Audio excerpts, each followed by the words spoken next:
Friends, good morning.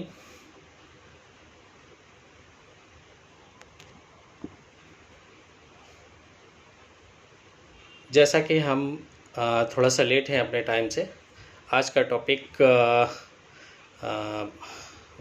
Pre plan होने की वजह से थोड़ा सा,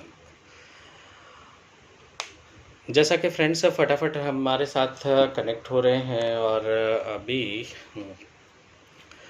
आज का टॉपिक जैसा कि सभी को पता है,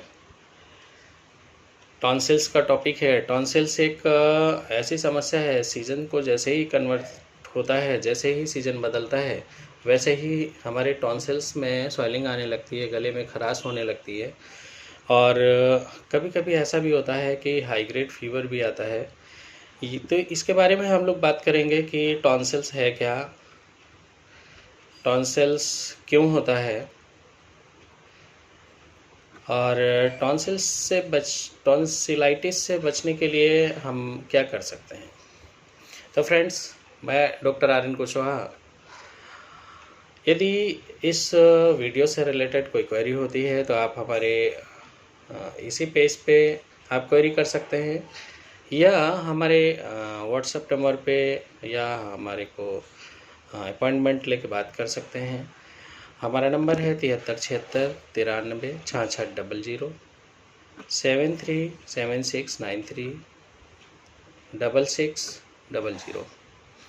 फ्रेंड्स, एक ऐसी समस्या है जो छोटे बच्चों को अक्सर ये हो जाती है कि उनको हिंदी में कोई कनगुरा कहता है, कोई सीजनल डिसऑर्डर कहता है, कोई टॉन्सिलाइटिस कहता है। तो मेडिकली वर्ड जो है तो वो टॉन्सिलाइटिस है।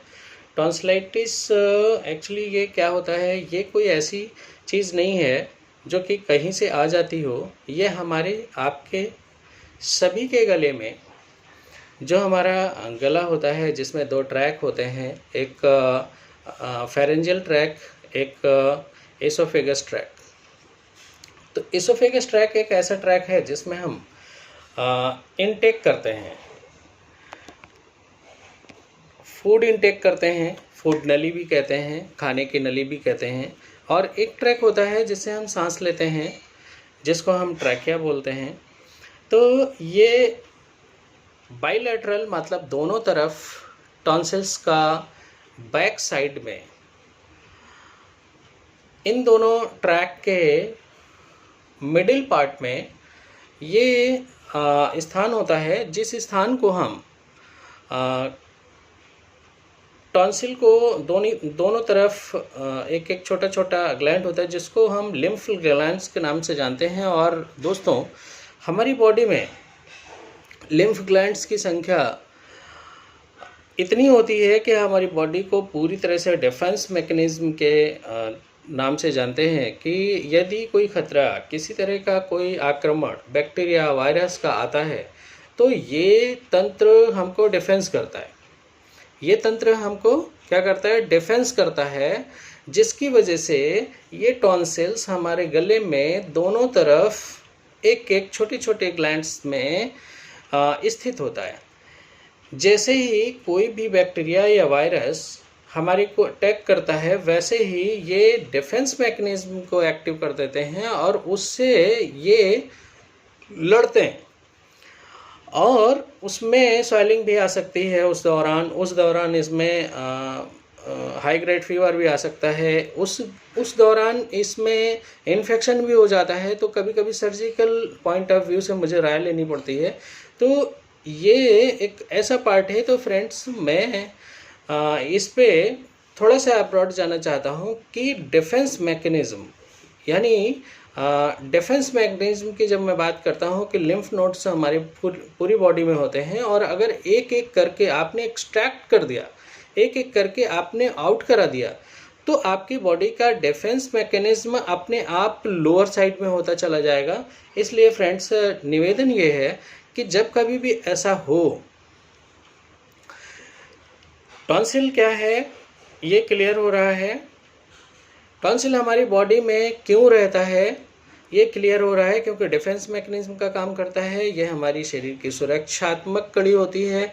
और जब कभी किसी ऐसे बैक्टीरिया, वायरस या किसी ऐसे ऑर्गेनिज्म का अटैक होता है तो ये सबसे पहले इन्फेक्ट होता है, सबसे पहले ये बाउंड्री को कवर करता है और हमें स्वस्थ रहने के लिए वो अपने को कुर्बान करता है। क्लियर हो रहा है? एक्चुअली इसके बाद का पार्ट ये आता है कि यदि हम किसी कारणवश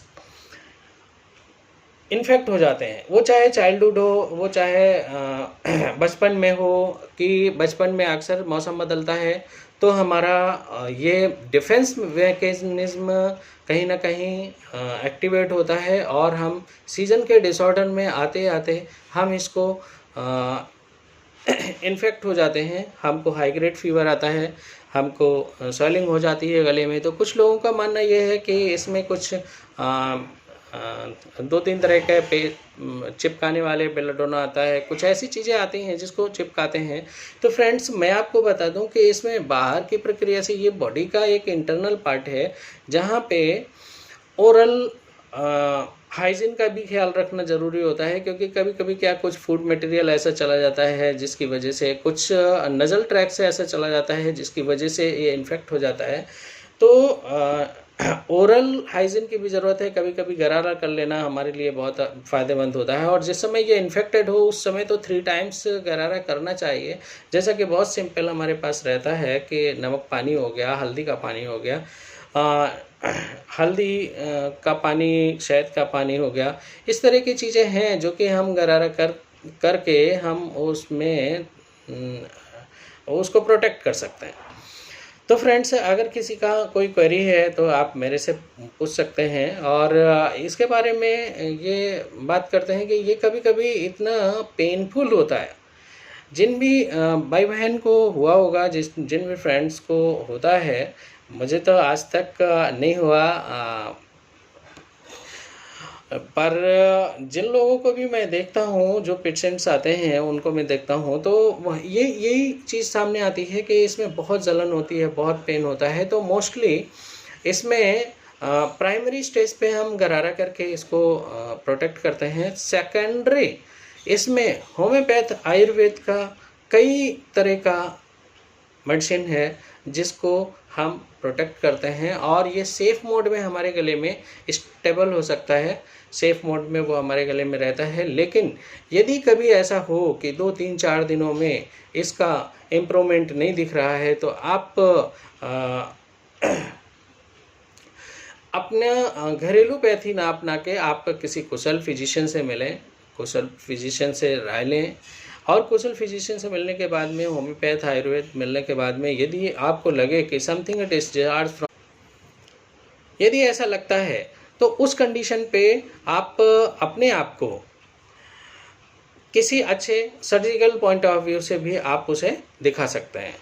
तो इसलिए ये क्या होता है, कहाँ होता है बॉडी में, और इससे बच कैसे सकते हैं, और ये चाइल्डहुड से लेके एडल्टहुड तक ये पूरी तरह से अपना काम मैकेनिज्म डिफेंस की वजह से, डिफेंस मैकेनिज्म की वजह से बहुत ही प्रोटेक्टिव जोन होता है हमारी बॉडी का। इस वजह से हम इसको ये कह सकते हैं कि यदि ऐसा होता है किसी भी एज में, तो हमारी होम्योपैथी की कुछ मेडिसिन ऐसे हैं जिनको मैं आपको साइन और सिम्टम्स को मैच कराते हुए यहाँ पे डिस्कस करेंगे। कि जैसे हमारे पास बेलाडोना है, बेलाडोना अच्छा काम करता है। जैसे हमारे पास मर्क है, मर्क ग्रुप का मेडिसिन है, वो भी बहुत अच्छा काम करता है। बट कभी कभी ऐसा होता है कि कुछ पेशेंट्स का कंप्लेन होता है कि बहुत ठंडा खाते हैं तो बहुत अच्छा लगता है। तो मोस्टली 98% की बात करें तो उसे गर्म खाने से प्रॉब्लम होती है और ठंडा खाने से आराम होती है। तो उस कंडीशन पे जो हमारी मेडिसिन है ठंडे और गर्म को लेके, उसमें हम सर्च कर लेंगे कि कौन सी मेडिसिन चाहिए। तो मोस्टली क्या होता है कि जैसे हमारे पास में वो है मर्क ग्रुप का मेडिसिन है, तो मर्क कॉर हो गया, मर्क सोल हो गया, इस तरह का मेडिसिन है, तो उसको हम उस समय जो भी डायग्नोसिस बन रही है, उस समय जो भी पेशेंट का क्राइटेरिया बन रहा है, साइन और सिम्टम्स मैच कर रहा है, उस समय मेडिसिन उसको उठाते हैं। और बहुत इम्पॉर्टेंट है कि कभी-कभी एलियम सेपा, एपिस मेलकम, इस तरह के मेडिसिन भी हमारे लिए बहुत लाभदायक होती हैं। और हम कभी-कभी क्या करते हैं कि जैसे पेशेंट हमारे पास आया और वो 2-3 हिस्ट्री लेके आ रहा है कि सब खांसी भी आ रही है, सब जलन भी हो रही है गले में, सब पता नहीं क्या कांटे जैसे चुभ रहे हैं, सब पता नहीं क्या बहुत हाई ग्रेड फीवर आ गया।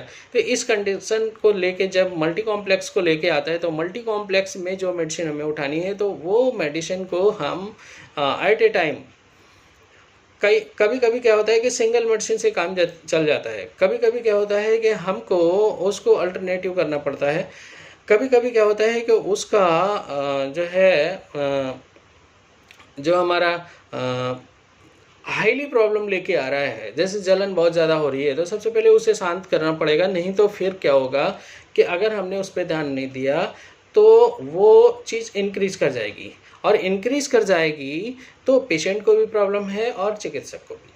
तो इसलिए फ्रेंड्स, जिनके पास भी ये वीडियो पहुंचता है, उन लोगों से एक ही निवेदन है कि जब टॉन्सिलाइटिस हो, बच्चे में टॉन्सिलाइटिस हो, अगर वो गरारा नहीं कर पा रहा है, कोई बात नहीं है, हमारे होम्योपैथी फिजिशियन से मिलिए। हमारे होम्योपैथी फिजिशियन के पास इसका एक्यूट स्टेज पे बहुत अच्छी मेडिसिन होती हैं, और यकीन के साथ कहता हूँ कि उनको जब हम देना शुरू करते हैं तो 3 डेज़ ओनली लगता है और वो रिकवर हो जाता है।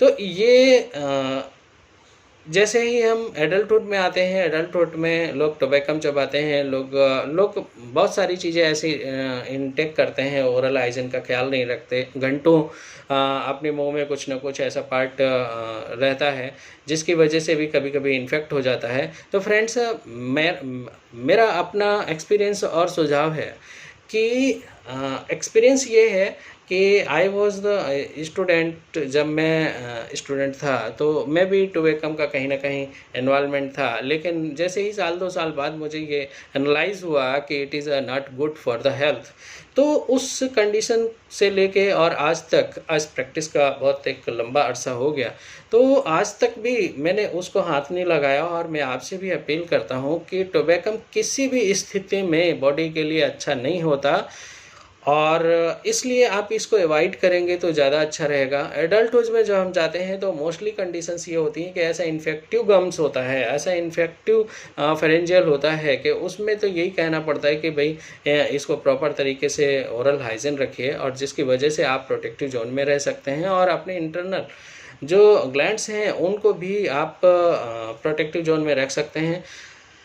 इसी के साथ में हमारे और कई एक वीडियोस लॉन्च होने वाले हैं जिनमें मैं बात करूंगा स्पेशली एक पार्ट पे। जैसे आज टॉन्सिल्स पे मैं बात कर पाया, बहुत छोटा पार्ट था लेकिन बहुत इम्पॉर्टेंट था हमारे चाइल्डहुड के लिए, कि ये एक ऐसा पार्ट डिफेंसिव मैकेनिज्म का पार्ट होता है कि अगर इसको एक्सट्रैक्ट कर दिया गया 10 से 15 सालों में, तो डिफेंसिव मैकेनिज्म में जो 2 हथियार हमारे पास था, 2 सिपाही हमारा था, वो अगर हमारी बॉडी से हट जाता है तो जाहिर सी बात है हमारा डिफेंसिव मैकेनिज्म कमज़ोर होता है। इसी तरह से बॉडी में बहुत सारा लिम्फ नोड्स होता है कि अगर 1 बाय 1 हम एक्सट्रैक्ट करते जाएंगे तो हमारी बॉडी कहीं ना कहीं डिफेंसिव मैकेनिज्म में हार जाएगी और हमारे प्रोटेक्टिव जोन ध्वस्त हो जाएगा। तो फ्रेंड्स, इसी के साथ मैं आपसे गुजारिश करता हूं कि टोबैकम से दूर रहेंगे, और जैसे ही सीजनल अलार्म ऐसा लगता है आप ओरल हाइजीन रखेंगे, अपने आप कभी कभी सही हो जाता है, और नहीं सही होता है तो अपने होम्योपैथी आयुर्वेद चिकित्सक से मिलें और इसका सही इलाज करें। Thank you.